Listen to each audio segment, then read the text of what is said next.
1909년 10월 26일 이토 히로부미를 태운 열차가 하얼빈을 향하고 있었다. 이미 하얼빈 역엔 한 젊은이가 이토 히로부미를 기다리고 있었다.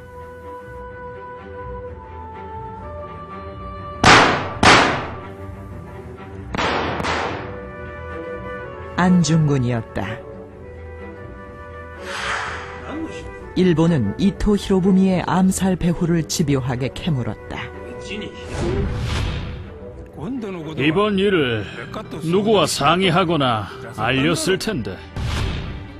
알리지 않았다. 의병의 총지휘관은 누구이며 어디 있는가? 지금은 어디 있는지 모른다. 어떤 명령을 받았을 것이 아닌가? 특별히 어떤 명령을 받은 것은 아니다. 결국 혼자서 결행할 생각이었는가? 그렇다.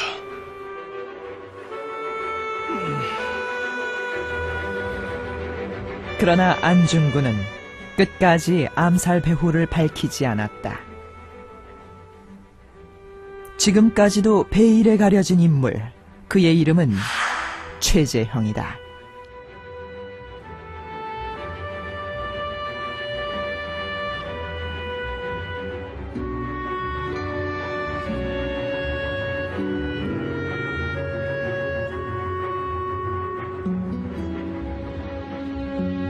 삼일운동의 영향으로 중국 상해에선 대한민국 임시정부가 수립됐습니다.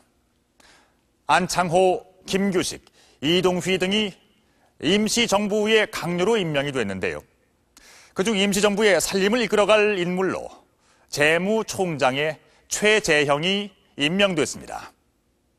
최재형은 당시 러시아에 거주하고 있었지만 한반도는 물론 해외에서의 무장 항일운동까지 지원할 수 있는 힘과 재력이 있었기 때문입니다.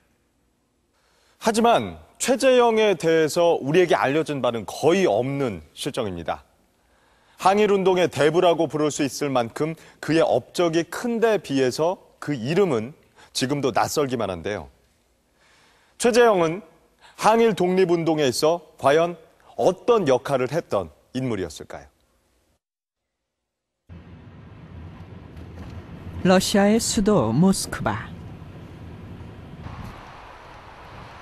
제작진은 이곳에 최재형의 직계 후손이 살고 있다는 제보를 접하고 찾아 나섰다.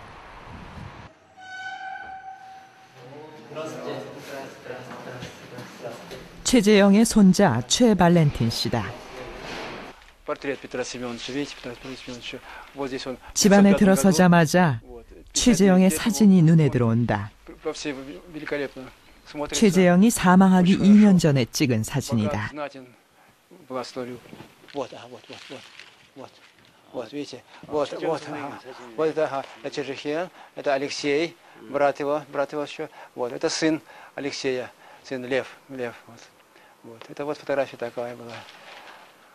Это единственная фотография сохранилась, которая его живая, что называется, историческая. 손자의 노력으로 최재형의 모습은 가까스로 오늘까지 이어질 수 있었다.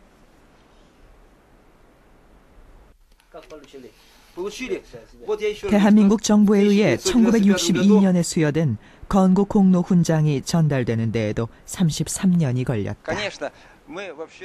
한러 수교 이전 냉전 논리에 가로막혀 최재형은 사후 70여 년간 그늘에 가리어 있었다. Я хочу сказать, что вообще, конечно, вот я рос, и если чувствовал себя корейцем, то только в отрицательном понятии, не в этом самом понятии. Вот.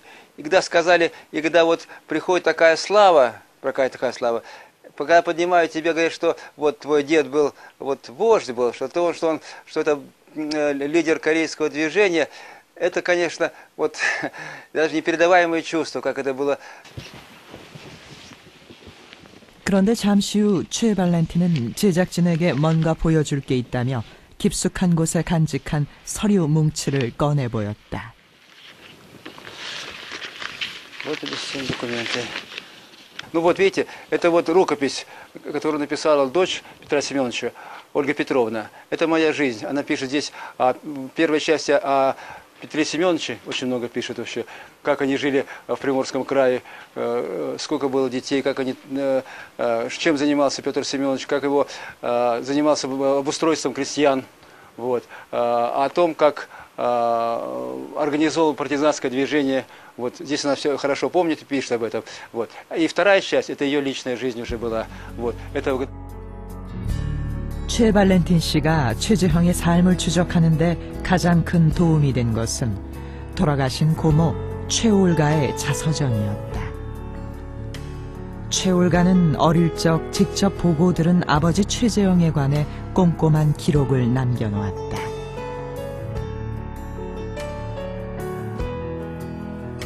(1906년) 아버지는 독립운동을 주도했다. 일본군을 한 명이라도 살해한다면 독립운동에 큰 힘을 실어줄 수 있을 것이라 생각했다. 1908년 러시아 연추의 최재형 집에 한반도와 해외에 흩어져 있던 의병들이 집결했다. 다들 닦아야 돼. 항일 의병들은 일본군과의 대대적인 결전을 앞두고 있었다. 그 항전의 총책임자가 최재형이었다.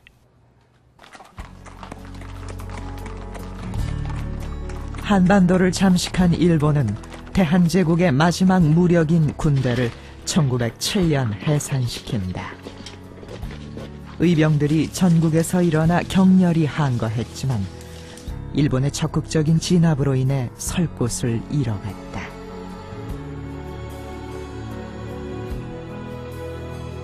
뿐만 아니라 초라한 무기로 무장한 의병은 이미 일본의 적수가 되지 못했다.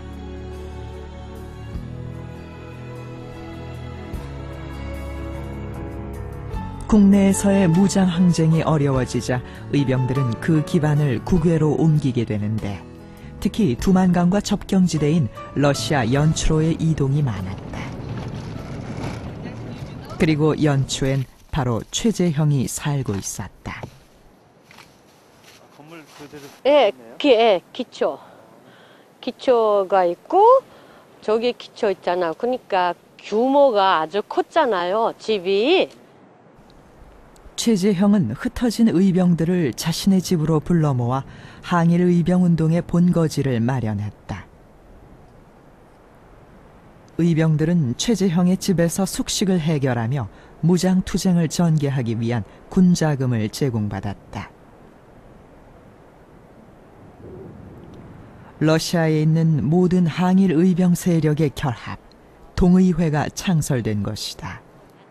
최재형 집에서 이제 독립운동 동의회가 조직되고 그리고 안정군 같은 이사님들이 이제 동회에 지내면서 단지 당명을 했거든요. 그러니까 이 근처에서 최지연 집에서 단지 동맹도 하고 동의회도 진행되고 그게 아주 독립운동에 아주 큰 의미를 갖고 있는 지역이에요.